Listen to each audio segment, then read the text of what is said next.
You know what's awesome? I was thinking about it. I think we're at 93 subscribers. And at first I was like, oh man, that's it. But then I thought about, dude, that's like the biggest class you've ever taught.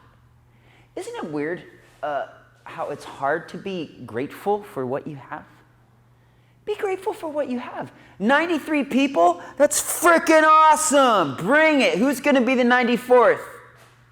It's going to be you, okay?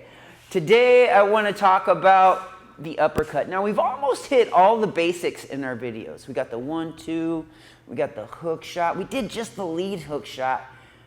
Rear hook shot's a little different. We should probably touch base on that. Today we're going to do the uppercuts, lead uppercut and rear uppercut. I think we need to add some defensive movements like slips, head movements, some other things, some dips, right? But we're almost good with all the basics. Now the basics are important. If you want to master anything, you have to master the basics of what you're trying to do. Okay? Let me say that again. If you want to master anything, you have to master the basics of what you're trying to do. Yes, I could say it 10 times fast. So the basic uppercut is very, very important. You got to know it. You got to know what to do if you're in close and you can't straight strike, right? You can't do a straight strike. I mean, you don't want to be like, you rather load and hi-yah! Boom, punch them right in the jaw. They go flying back like in the movies. Boom. That probably happens. It's probably happened sometime, right? I don't know how many bar fights you've been in, but I've been in none. I talked my way out of all that shit. And then when you stop drinking, you don't have to worry about it, right? So if you've been in a cool bar fight, leave a comment and let me know about it. That'd be awesome. I'd love to hear about your bar fight stories. So let's get into this uppercut, my friends. So first off, and this is the basic stance, and you know what? I'm not going to go over it again. I'm not going to do it. It's not going to happen. Jeez, I get bored of myself, okay? We talked about maybe doing a basic stance video. I should probably do that. Yeah, and maybe in the playlist, that'll be the first video. That's probably a good way to do it. But you're going to get in your basic fighting stance, right? A little bit more weight on your front foot. Hands up. Hands always up, right? Unless you're doing something else with them, right? But hands up, always up. Boom. Elbows in, relaxed, shoulders nice and relaxed, okay?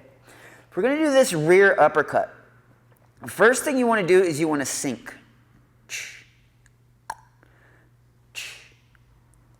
Now, different people say different things. One that I like a lot, who's Benny the Jet. Yeah, I've referenced him before. Benny the Jet, sink down about 6 inches, and I like that, right? That doesn't mean every time I throw an uppercut, I'm going to go that low, but it's a good basic technique, okay? So we sink, good. And from here, what I'm going to do, I'm going to think about as I transfer this weight to my front foot, my elbow stays tight. I bring my rear shoulder forward as I transfer that weight, and then right about when I get to center line with my fist, I release and come up. Don't go any further than the nose. People tend to do this. Hi-yah! Right? Don't do that, okay? Sink, boom. Fist stays vertical, and then drive up. I should be looking right at my palm, okay? Another good tip I've heard from a very awesome training partner by the name of Jeremy. What's up, buddy? Think elbow to the center line. Boom. Okay? Boom. So we're here. Hold on. Oh, kind of tense right now. Hands up. Sink. Transfer that weight from the back foot to the front foot. Come up. Boom. Boom. You drive up.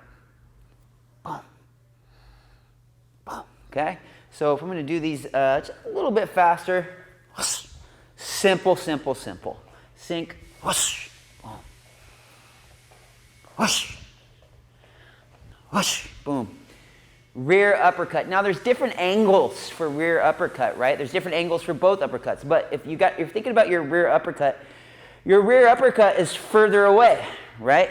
So unless you're right up in the mix, you're going to have a bigger angle here, a longer angle. Short, long, short, long, okay?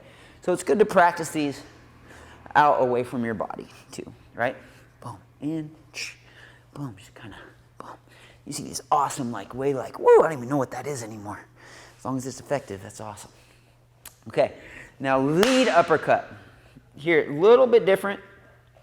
Now, before we do the lead uppercut, you're going to slip. I know I haven't taught you guys how to slip yet, but this first part is a slip, okay? So from here, I'm going to pivot on that back foot. I'm going to bring my rear shoulder now forward. Whoop, okay? It's just like I slipped from a punch here, okay? So the first part, rear shoulder comes forward as I sink. Whoop, boom. Hands up. First part, right there. Boom. Sink. Boom. Sink. Good. Right from here now, I'm going to transfer that weight. Start to pivot on that front foot.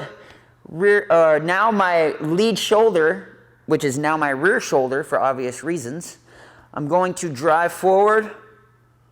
Boom. Okay. Now, one thing people tend to do that I don't like. Again, stuff that I don't like, as long as it's effective. I mean, I don't know if it works for you. It works for you. That's great. People get into this habit of pivoting this foot big when they do their uppercut. I don't like that lead uppercut, because look what it does. It takes me away from my strike. Watch what happens if I shorten that pivot. Look at how my chin lines up better to my shoulder here, okay? Boom, small. Even if you have to, like, if you can, don't even pivot. Just use the hip, right? Boom. Boom. Okay? If you have to do anything, a small pivot, but don't do this big pivot, okay? It's not good. So again, rear shoulder comes forward. Boom. Sink. Drive off that front foot, transfer that weight. Boom. Right there. It's a beautiful thing. Keep the fist vertical. Right to the end of your strike. Remember, don't go past the nose. Whoop, whoop. Don't do that. It's not good. Whoosh. Whoosh. Whoosh. Whoosh. Good. So your homework for the week is to do 1,000 of those. Yeah. It's not that much, man. Get that done in less than an hour, depending on how fast you go. Okay?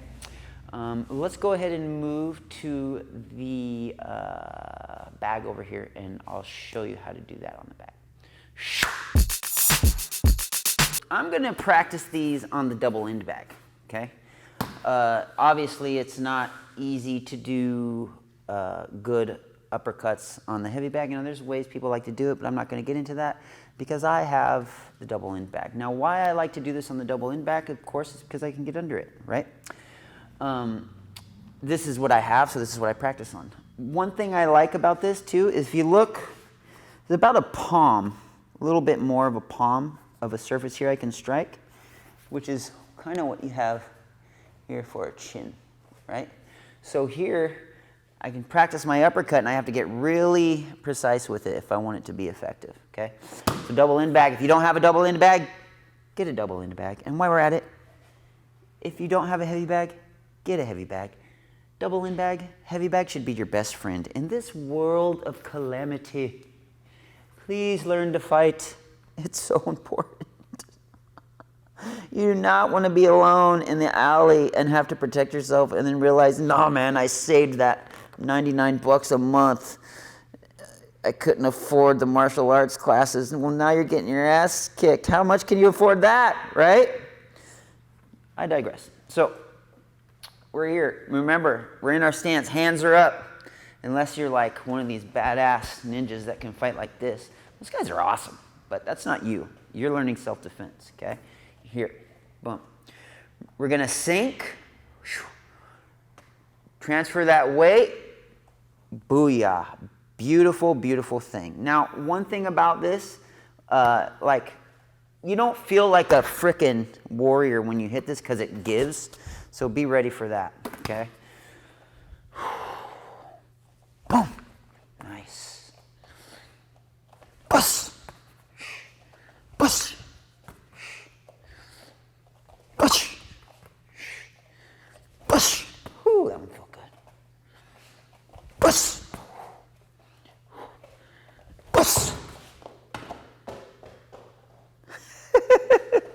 got to be ready for that when this thing goes up, right?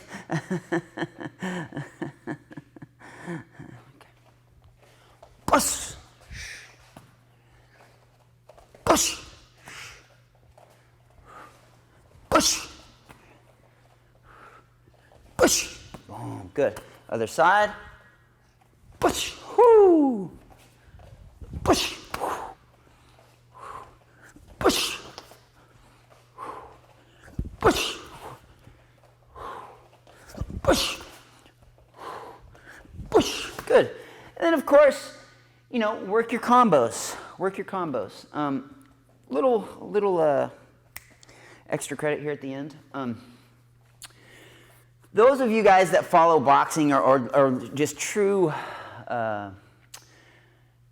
students of the martial arts, undoubtedly you probably watch Mike Tyson or study Mike Tyson in some way or another. There's this one thing he used to do really, really well. I mean, he did a lot of stuff really, really well. But this one thing, to get himself away from the ropes, get his back from the ropes, he'd be here, and he'd just do this little jump step, boom, which loads his strike, and then he'd come in, right? Boom, right there. And it's fun to do, too. So if you could see, boom. And if my foot's on the outside of my opponent, boom, I got that angle, and woo-hoo-hoo-hoo, right? Let's do it this way. And my back's on the wall here. Boom, right there. Beautiful thing. Push. Push. Boom. That's kind of tight. Get this back over here. Push. Push. Push. Good. So try that. Try all your angles, right? Maybe we should do like a Tyson drill at some point. This is good stuff, right? But maybe that's for another day. So practice your uppercuts. Make sure you drill it. Drill, drill, drill, drill, drill, drill, drill, drill, drill, drill, drill, drill, drill, drill, drill, and drill. And when you're bored as shit, drill some more. Get this stuff into your nervous system. Otherwise, you're just punching like a jerk. Doesn't know what they're doing. Thanks again for joining me. Appreciate it. Appreciate all the support. Please leave a comment down below. Like and subscribe. I always hated it when people did that. I was like, dude, you tell me that every time. Now I'm the asshole telling you to do that. You ever notice how you always become what you judge in life? Yeah, interesting.